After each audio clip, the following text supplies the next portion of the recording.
mimma turhibuna minhu, kwa yale ambayo mnahofia nyinyi.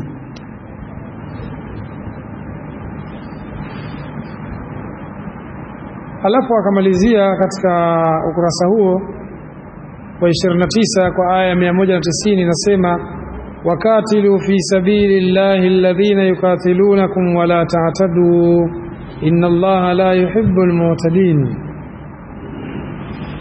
Wakatilu, napiganeni, fi sabilillah, katika njia ya Allah, alladhina, mpigane na wale ambao yukatilunakum, wanaokupigeni tu, wala ta'tadu, wala msianze uadui, wala ta'tadu, wala msichupe mipaka, msije mkaanza uadui. Inna Allaha la yuhibbul mu'tadin, hakika Allah hawapendi wenye kuchupa mpaka. Kwa hivyo aya inakataza, kwanza inasema wakatilu fi sabilillah, napiganeni kwa ajili ya Allah. Hii ndio inayotakiwa watu wapigane, sio watu wanapigana kwa ajili ya nchi. Hakuna vitu kama hivyo. Sio kwa sababu watu wanapigana kwa ajili ya taifa, sio kwa sababu watu wanapigana sio kwa sababu kadha. Hakuna vitu kama hivyo. Unapigana kwa ajili ya neno la Allah liwe juu. Hiyo ndio inaitwa jihadi. Sasa wewe kama unapigana, si napigana sisi kwa sababu tupate tuigomboe Zanzibar yetu, ugomboe na nini? Alafu kisha kuipata unafanya nini? Watu wa siasa tukisema maneno haya wanakuwa wanatuona ni watu wa ajabu. Tunaishi miaka karne zilizopita, ni sisi tunaonekana hivyo, lakini wao haya yanawathibitikia kila baada ya miaka mitano wanakata tamaa, na kama tunavyoeleza kila siku wanakufa mmoja mmoja. Kweli si kweli? Wengine mpaka wale viongozi wao wakubwa kabisa wamefariki, hakuna walichoondoka nacho. Mtu anapigania siasa, anapigania ukafiri. Sisi tunajua demokrasia ni kufuru, ni shirki, ni jambo ambalo halifai, hairuhusiwi kushiriki katika mambo kama hayo. Jambo la demokrasia ni jambo ambalo limekuja kuwakata watu, ni jambo ambalo limeleta fitina kubwa, ni uovu ambao wametuletea makafiri. Watu wakawa wanapigana kwa sababu ya mambo ya demokrasia. Kwa mtu anapigania demokrasia maisha yake yote mpaka anakufa, anapata sifa kwa watu tu, lakini je, mbele ya Allah kapeleka nini? Hana alichokipata. Yeye kashapata sifa, kasifiwa huko, basi biashara imeisha. Mbele ya Allah hana. Kwa hivyo unapigana, ili ukipigana unapigana kwa ajili ya neno la Allah liwe juu, sio kupigana kwa mambo mengine. Naam.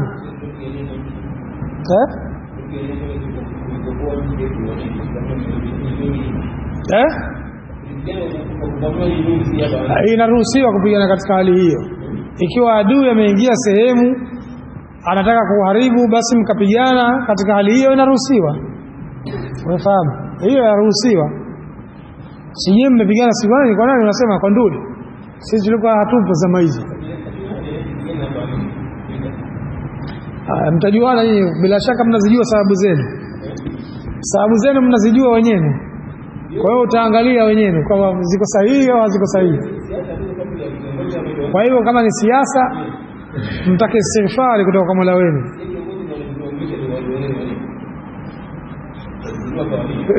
Unakuja shirawi si?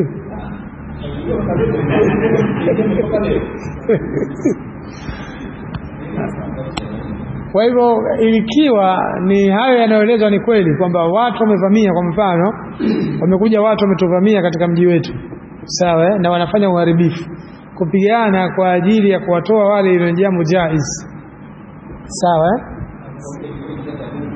Sasa wewe ndio maana tunasema wewe utakuwa unajua uhakika wa hilo jambo, sawa sana kama sisi wengine 1964 hatujazaliwa, mambo ya mapinduzi mnatuhadithia tu, mlipigana hivi. Kwa hivyo nyinyi ndio mlikuwepo, mnayajua hayo, sawa. Kwa hiyo sisi tutakuwa tunasikiliza tu upande wenu, kwa sababu nyinyi ndio mnaoeleza uhakika zaidi, mwaujua nyinyi.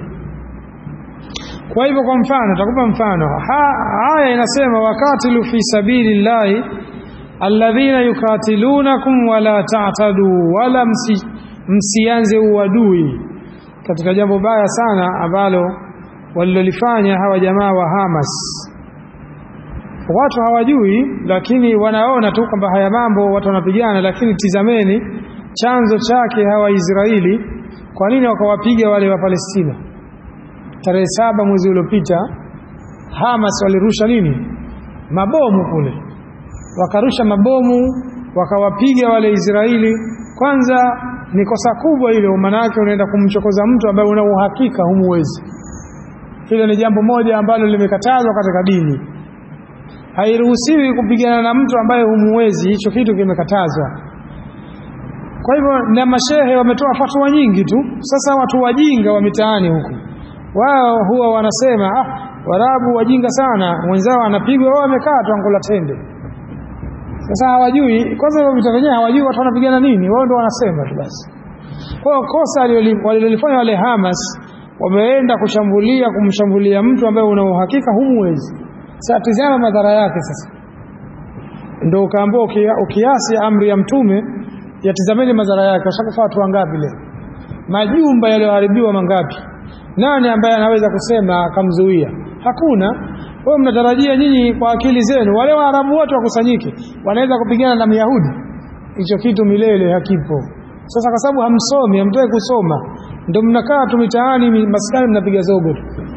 Wale Waarabu wanafiki wale Waarabu hivi na hivi. Hebu someni historia kwanza ujue hao Wayahudi ndio nani. Umeona tuliposoma habari za Wayahudi huko mwanzo? Hamkuziona? Wanapingana na mitume wao mpaka watu wanaambiwa tuingieni semeni hivi, basi wao wanasema vingine, wanasota, wanafanya hivi. Sasa hawajui Wayahudi wale Waarabu, nakwambia hawana uwezo hata siku moja kupigana nao, hata wakusanyike wote. Kwa nadhani hawataki, hawaumii. Huyo mnamuona nyinyi siku Irani si nani, hawawezi hata siku moja. Kama wangekuwa wanaweza washafanya zamani, sababu wanafanya uharibifu wa hali ya juu kabisa. Nani chanzo? Lakini ni wale Hamas. Kwa wale liyahmilu auzarahum kamila, watabeba mzigo wao kamili, na mzigo wa wale wote waliowapoteza. Wale makafiri wanatafuta njia tu.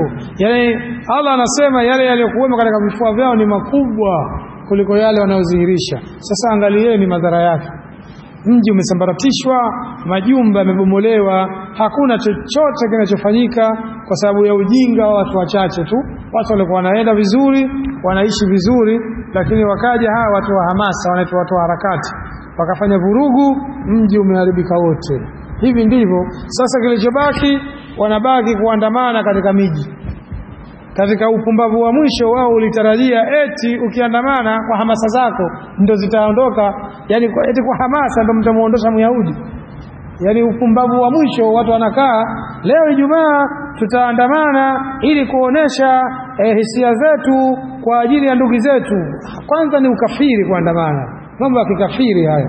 Hiyo hayamo sawa katika dini yetu.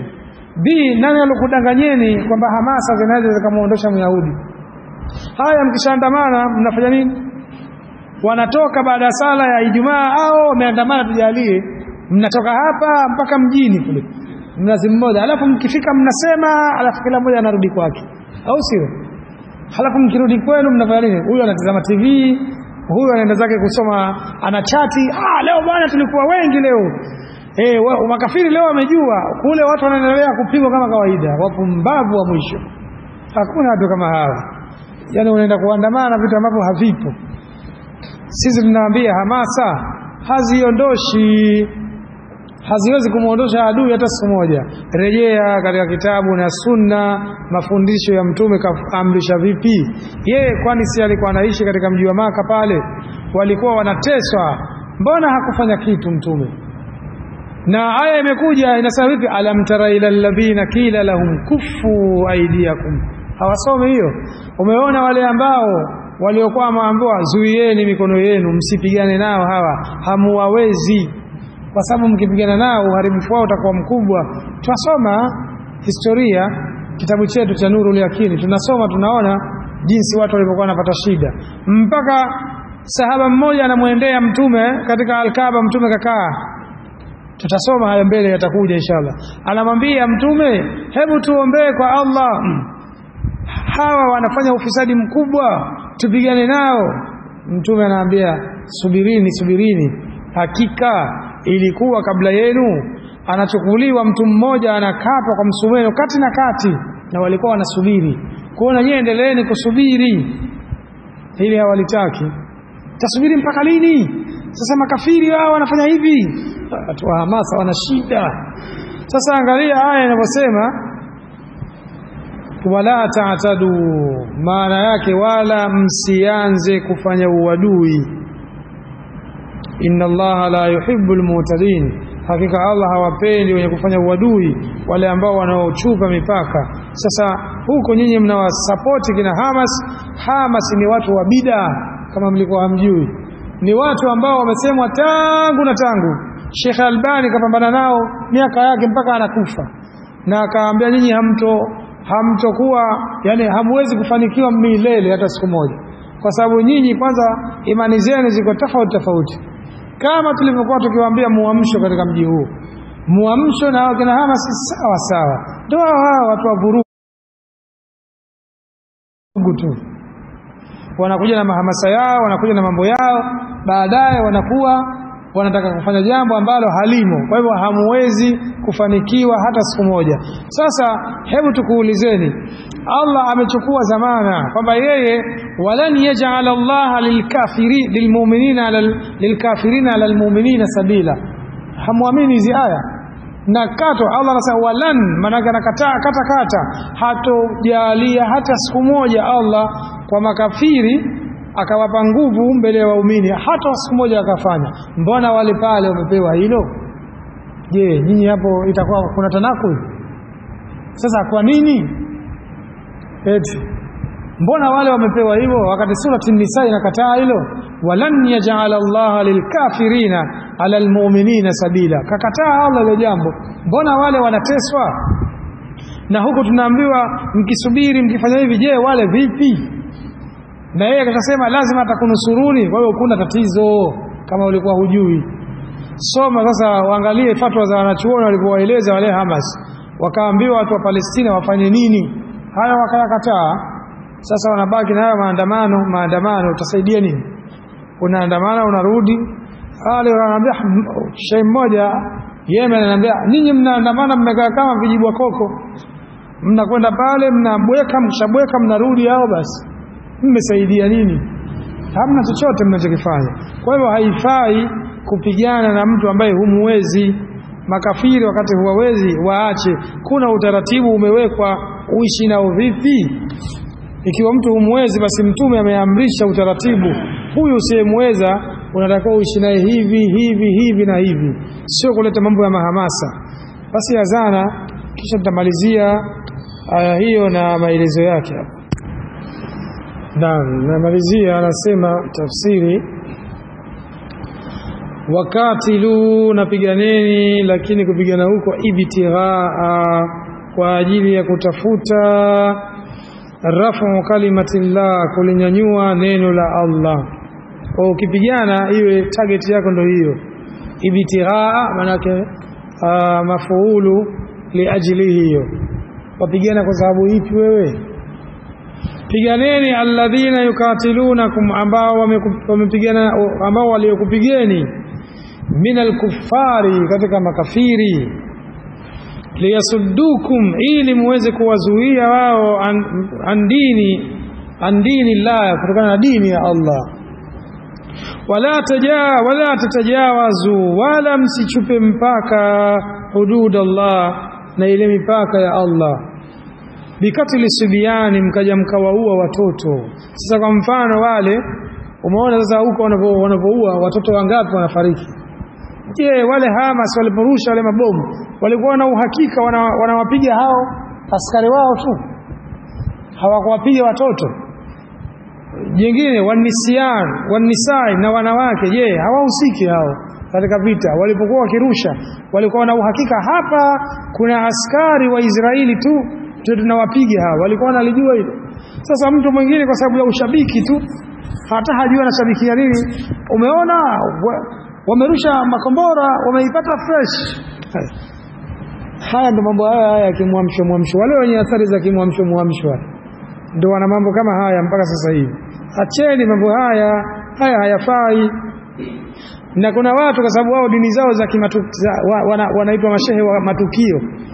Kule bara sasa kuna yule Isaponda juzi Ijumaa sale andaa maandamano, mnakumbuka, akakamatwa.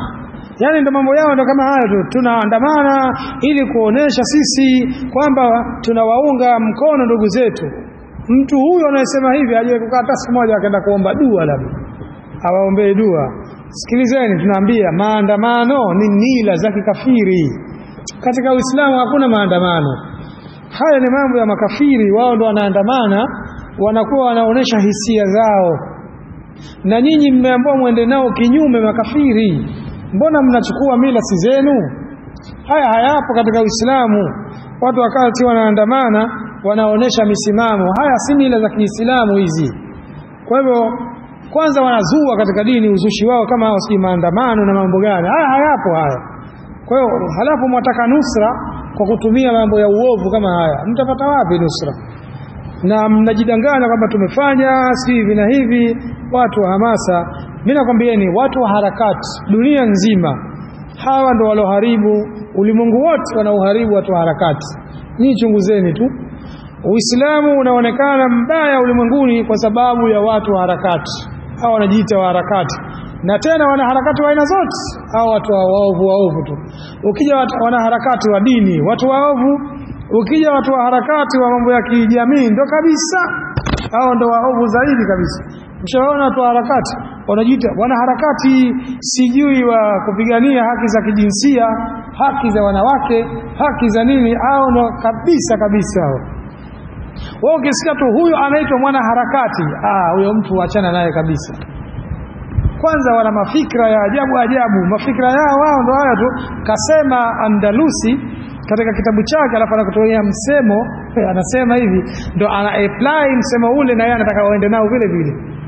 Kwa hivyo Thomas Muller katika kitabu chake Another World sikio anasema ili tuweze kufanikiwa lazima hasemi huyo kasema Imam Shafi wala Abu Hanifa, hasemi yeye. Ndo kama kuna Thomas Muller, John Dewey, Aristotle, yeye anachukua mambo yao kama hao. Hasemi mbona Imam Shafi kasema, Abu Hanifa kasema. Hawa ndo watu wa harakati, ndo shida zao zinakuwa kama hivi. Hawajui kwanza dini, hawajui sasa. Wale wako zero. Tukikuelezea habari zao watu wa harakati utaacha mdomo wazi. Wengine hata kusali hawasali. Ile kusali wanapiga debe, lakini hata ile kusali hawasali. Tena wana harakati wakubwa kabisa. Siku moja tupo katika hafla fulani, walikuja hao akina harakati, akina Dr. Sule hao, sio kina nani. Umefika wale wakati wa kusali, basi anaambiwa kasali, hataki. Wanachati, wanafanya, yani ni watu wa vurugu tu katika jamii. Wanaonekana kwamba hao ni watu wakubwa, mashehe, watu hivi. Si hao bana, wewe tulia sasa hivi kimwamsho. Wamepata nini? Unadhani sasa yale waliyofanya yamefutika yale? Mnadhani yamefutika? Kwa akili zenu mnadhani yale ndio yashamalizika, sio? Kwa Allah alifutiki bana. Baada yamebaki pale pale, liyahmilu auzarahum kamila, watabeba mizigo yao kamili na kila ambaye walimpoteza, kwa sababu wao walifanya vurugu, wakafanya uharibifu katika mji huu. Kwa mambo yale yataenda kuulizwa mbele ya Allah. Labda wao kama Allah alivyosema, illa man taba illa alladhina taba wa aslahu wa bayyanu faulaika atubu alaihim wa ana at-tawwabur rahim, mpaka abainishe. Ndo sheria inavyoeleza. Kama hukubainisha, kosa litabaki pale pale tu, na watu watabaki watakujua kama wewe ni mtu wa bid'a. Utaendelea kuwa na nukta hiyo mpaka ujisafishe. Kwa kama wale watu bado wana fikra hizo mpaka leo, fikra za kimuamsho, fikra za kisiasa, zisahau hizo. Na nyinyi wenyewe mnaziona za siasa za mji huu wa Tanzania kwa ujumla. Mnawategemea si kina nani wanasambaratishwa tu. Kaja mama kasambaratisha kila kitu. Na nyinyi ni mashahidi haya. Watu wamepewa kile wanachokidai, watu wamepewa sasa. Haya, tataka mikutano chukueni, tataka nini chukueni. Sasa piga unapigwa bao. Waeka wewe wa mkutano kuna watu 6. Haya ndo mambo ya siasa yalivyo, kwa sababu ni mambo ya kufuru, ni mambo ambayo hayafai haya. Muislamu, shikilia dini yako, soma dini na ufanyie kazi mambo ya dini. Watu wa dunia waachie wenyewe mambo haya. Kwa wanasema haifai kuchupa mpaka katika mipaka ya Allah kwa kuwaua watoto, wanisai na kuwaua wanawake, washuyukhi na kuwaua watu wazima, wabitamthili bilkatla na kufanya tamthili katika kuua. Tamthili manake kumkata mtu viungo kidogo kidogo, kamkata mkono, kamkata mguu, ndio tamthili. Wa nahwi dhalika, na mfano wa hayo. Kwa mfano kama yule rais wa wapi aliingia yeye kaua, basi na yeye alipotoka madarakani wakamuua, alafu wakamburura mitaani. Rais gani alikuwa? Samuel Doe. Aliwaua mawaziri 16 wale, akawapiga risasi mbele za watu, kapindua serikali, akawachukua wale mawaziri 16 akawapiga risasi, tena akawapiga mbele ya hadhara za watu, na yeye akakaa. Siku hiyo akaja akapinduliwa, akauliwa. Kuuliwa kwake akanaburua kwenye gari, karandishwa mji mzima mpaka kafa. Sasa kuua kule katika Uislamu hakufai. Inna Allaha la yuhibbu mutajawizina, hakika Allah hawapendi wenye kuchupa mpaka, lihududihi, kwa ile mipaka yake, fima sharaa wa hakama, katika yale aliyowekea sheria Allah na aliyoyahukumu. Yani salafi huwezi kushangilia mambo ya kipumbavu kama hayo. Hawezi akawa mtu salafi akawa yeye tena anashabikia mambo kama hayo, sikia kina Palestina, mambo ya kuwa na hamasa. Hayo si mambo ya watu wa salafi salih. Mambo ya maandamano hayo si mambo yetu sisi. Min fawaidi al-ayati, katika faida za aya hizi anasema mashru'iyyat al-i'tikaf, anasema pamewekewa sheria jambo la kufanya itikaf. Wa huwa luzumu al-masjid, nako itikaf manake kulazimiana kukaa msikitini, lile ibadati, kwa ajili ya ibada. Walihadha, kwa ajili hii, yunha, pemekatazwa, an kulli ma yuaridhu maqsud, tumekatazwa kila ambalo lenye kupingana, kulla ma yuaridh, kila lenye kupingana, maqsudul i'tikaf, yale makusudio ya itikaf. Wa minhu, na miongoni mwa mambo ambayo yanapingana na makusudio ya itikafu, mubasharatu mraati, kuchanganyika na mwanamke, yani kufanya naye jambo la jimai. Funzo la pili katika mafunzo matatu aliyoweka, nasema annahyu an akli amwali an-nas bil batil, katazo la kula mali za watu kwa batili.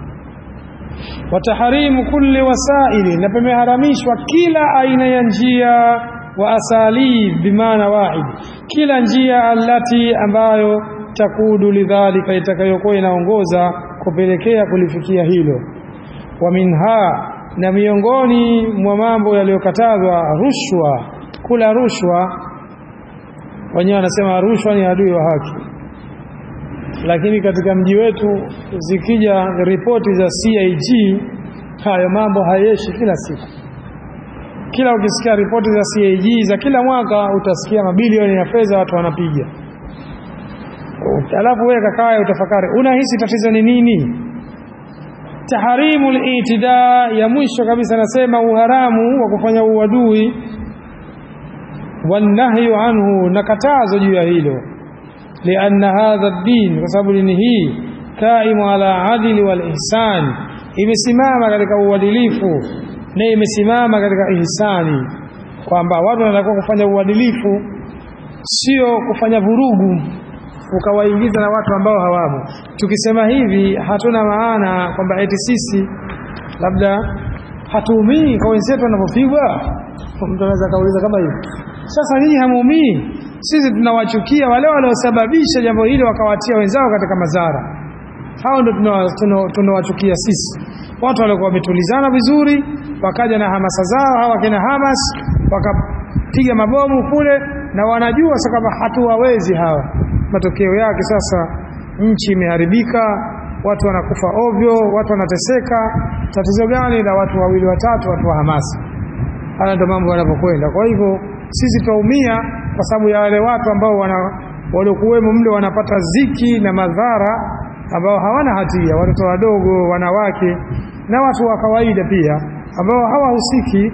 Na wale sasa walikuwa wanatafuta kipointi tu, pointi hiyo shaipata sasa. nchi haipo tena, imesambaratika kila kitu. Inshallah tuishie hapo, tutakuendelea darasa hiyo ya tafsiri wiki ijayo, na sisi tutaendelea kesho inshallah na kitabu chetu Nurul Yaqin. Naam, kama kuna swali kwa haya kabla ya kuondoka.